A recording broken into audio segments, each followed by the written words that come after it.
যৌবনপ্রাপ্ত আলেম মহিলাদেরকে কোরআন শিক্ষা দিতে পারবে কি? মেয়েরা যদি একাধিক হয় পর্দা করে শিক্ষা নিতে পারে, দিতে পারে, নির্জনে নয়। প্রকাশ্য সুদখোর ব্যক্তিকে মসজিদের মুয়াজ্জিনের দায়িত্ব দেওয়া যাবে কি? জি না, দিতে হবে না। পরহেজগার মানুষকেই মুয়াজ্জিনের দায়িত্ব দিতে হবে। বই পুস্তক কেউ ছেড়ে যাবেন না, বিশেষভাবে মাসিক আল ইতেশাম পত্রিকা।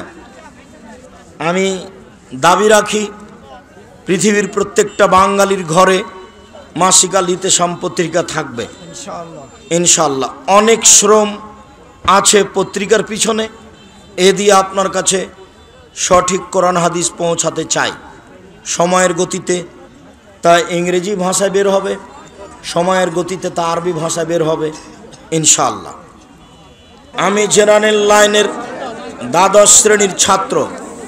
আমি উর্দু ও ইংরেজি পারি এবং আরবি ভাষা শিখছি। আমি কি আপনাদের প্রতিষ্ঠান জামিয়া সালাফিয়াতে পড়ার যোগ্য পাবো, সুযোগ পাবো? যাও, সামনের শুক্রবারে ভর্তির তারিখ। জামিয়া সালাফিয়া ডাঙ্গিপাড়া পবা রাজশাহীর ভর্তির তারিখ সামনের শুক্রবার। জামিয়া সালাফিয়া রূপগঞ্জ নারায়ণগঞ্জ ঢাকা ভর্তির তারিখ সামনের শুক্রবার 1 জানুয়ারি। ব্যায়ামের মাধ্যমে শরীরকে পেশিবহুল শরীরে রূপান্তর করার অনুমতি কি? শরীর ভালো রাখার চেষ্টা করো, সমস্যা নেই। আমি বিজ্ঞান বিভাগের একজন ছাত্র। আমি জীববিজ্ঞান বইয়ে পুরুষলিঙ্গ স্ত্রীলিঙ্গের যাবতীয় বিষয়বস্তু অধ্যয়ন করছি। পরীক্ষায় পাস করার জন্য এ সম্পর্কে কি বলবেন? ছেড়ে দাও। সূরা বাকারায়ের 230 নম্বর আয়াত আমি বুঝতে পারিনি, সময়ে বুঝে নিও। জামাতে শেষের রাকাত পেয়েছি, এটা যদি আমার প্রথম রাকাত হয় তাহলে দ্বিতীয় রাকাতে আমি বৈঠক করব কি না? হ্যাঁ, করবা। দ্বিতীয় রাকাতে তুমি বৈঠক করবা, তাতে তুমি সূরা ফাতিহা অন্য একটা সূরা পড়বা, পরের 2 রাকাতে শুধু সূরা ফাতিহা। প্রচার করেছে যে আশেপাশে আহলে হাদিস মসজিদ না থাকায় আমি সালাত পড়তে পারি না, আমার করণীয় কি? ওই মসজিদেই যাবেন, অন্তত আসর আর ফজর না গেলেও বাকি সময়ে যাবেন, ওদের সাথে সালাত আদায় করবেন।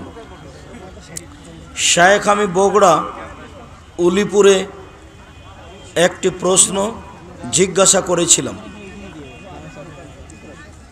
প্রশ্নটি ছিল, শায়েখ আমি ওয়াক্তের শুরুতে জামাতের সহিত সালাত আদায় করতে চাই, কিন্তু আশেপাশে কোনো আহলে হাদিস মসজিদ না থাকায় উক্ত সময় পড়তে পারি না, আমার করণীয় কি? আপনি বলেছিলেন একাই বাড়িতে পড়বে, যদি ওরা ঠিক টাইমে না পড়ে তাহলে একাই তুমি বাড়িতে পড়ে নিও, এটাই ঠিক। হাদিস সহিহ বুখারী মুসলিম। পরে জামাতে তাদের যেতেও পারো, নাও যেতে পারো। সকল সরকারি চাকরির বেতন সুদী ব্যাংকের মাধ্যমে দেওয়া হয়, এক্ষেত্রে রুজি হালাল হবে কি? নিরুপায় হয়ে থাকলে হবে। ব্যাংকে টাকা রাখা আর ব্যাংকে চাকরি করা দুটা এক নয়। এখন তো আর বাড়িতে টাকা রাখার পরিবেশ নেই, ওখানে আমি রাখি নিরাপত্তার জন্য, নিরুপায় হয়ে যা লাভ আসে তা ফকির মিসকিনকে দিয়ে দিই, লাভ আমি খাই না। এইটা ব্যাংকের সাথে যোগাযোগ আর ব্যাংকে স্বইচ্ছায় চাকরি উপার্জন করা দুটো এক বোঝা ভুল হবে।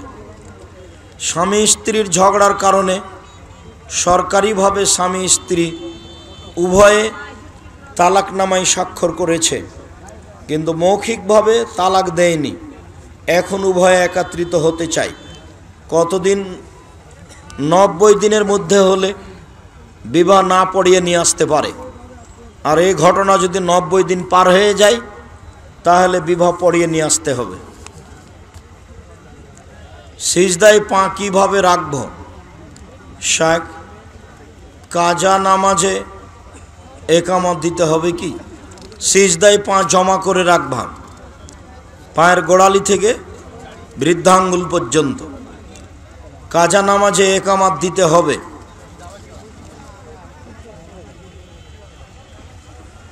ওজরের কারণে 3 ওয়াক্ত সালাত মিস হয়ে গেলে একামত 3 বার দিতে হবে। যতবার সালাত শুরু হবে ততবার একামত দিতে হবে। তবে এক আজানে হতে পারে একাধিক সালাত, তবে একামত পৃথক পৃথক। আমার মা 2 জন, ছোটবেলায় মা বাবা পৃথক হয়ে যায়। সৎ মা আমাকে আদর যত্নে বড় করেন। আমার আপন মার বিয়ে হয়ে যায় অন্য জনের সাথে। এখন 2 মা আমার দাবিদার। এক মাকে খুশি করতে অন্য মা কষ্ট পায়। আমার কি করা উচিত? তুমি কিছু স্বার্থপরতা করছে এটা প্রমাণ না হলেই হলো। যেহেতু তোমার পরের মা তোমাকে লালন পালন করেছেন, কাজে একেও দেখতে হবে। তবে যে মা তোমার লালন পালন করেনি তারও কষ্ট আছে অনেক।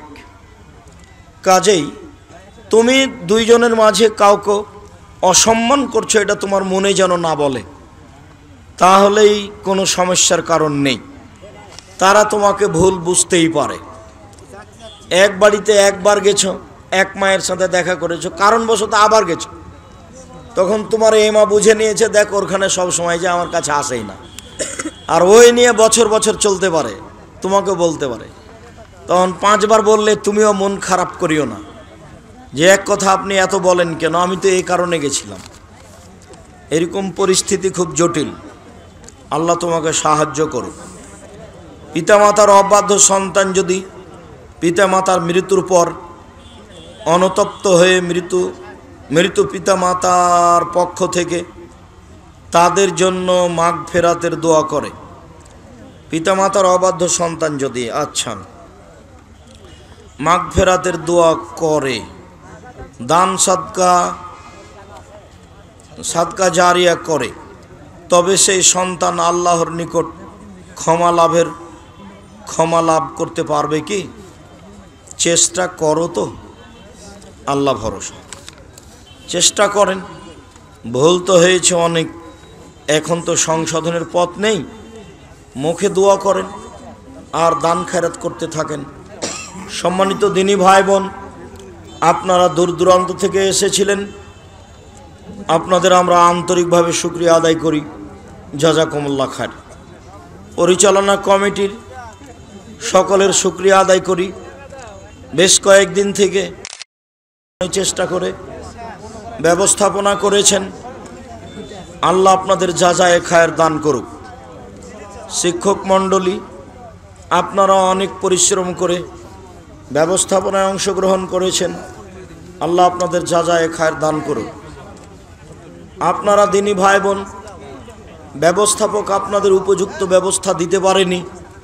তাদের ধারণা এত বড় বিশাল প্যান্ডেল ভরবে কি করে, তাই তারা সারাদিন ভাবছিল। যখন মাগরিবের পরে পূর্ণ হয়ে গেল তখন ভুল ধরা পড়ল। যখন ভুল ধরা পড়ল তখন সংশোধনের পথ নেই।